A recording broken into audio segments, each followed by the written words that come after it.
This is a continuation of a series of videos about my trip in the spring of the year 2000. This section is on China, starting from Shanghai to Beijing, and where I got on the train to Russia.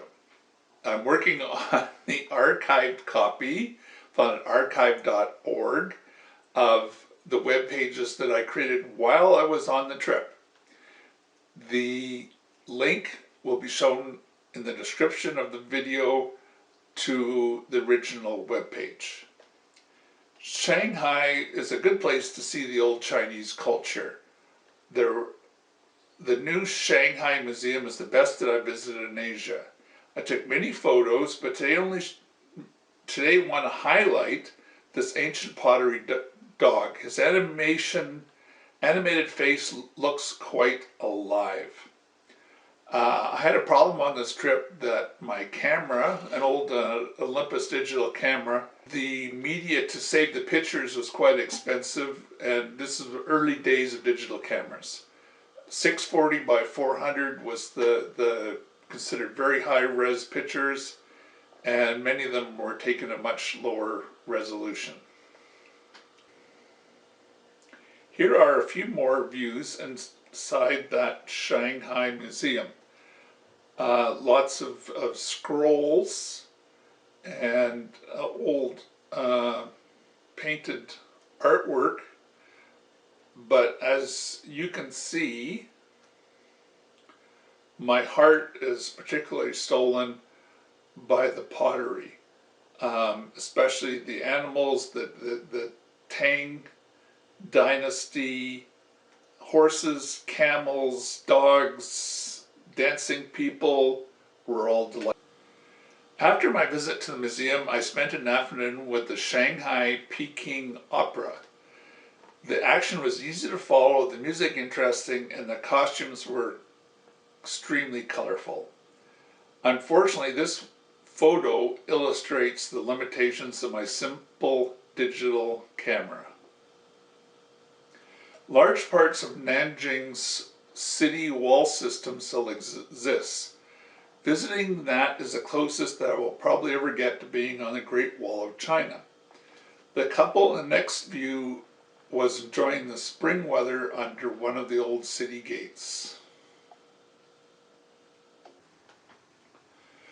I was in Beijing during the last day of March. I was quite impressed with the sights in the Forbidden City Royal Palace. I expected the magnificence, but not the subtle beauty. Great vistas were expected, but there's also lovely little gardens and beauty spots, objects of art, and the throne rooms and the old emperor's residences were especially compelling. Finally, here's a picture of the outside walls. These views are from the Beijing Summer Palace. I took some pictures out on the lake, or along the lake. They have stone boats. You know, they're built out of stone, but built to resemble old royal barges.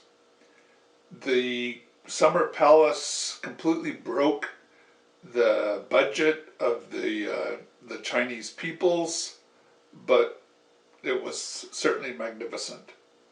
Autocratic rulers really could create lovely places, but it sent a chill when one considers that such places were made for the exclusive amusement of a small handful of people. The cost of this palace bankrupted the Manchu dynasty and removed any hope that the Chinese could repel foreign invaders in the 19th century. I had to stop and sit down and just contemplate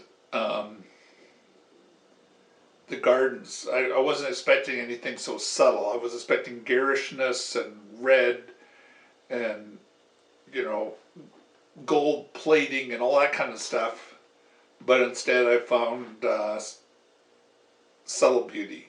China travel eventually became a chore. It is amazing how a group of people can seem so utterly crass and commercial, when individually they come across as such nice people. Mao did a great job of removing the past, but not such a great job of inserting a viable future. April 1st, I left Beijing, China on train 19 to Moscow. That will be in the next video.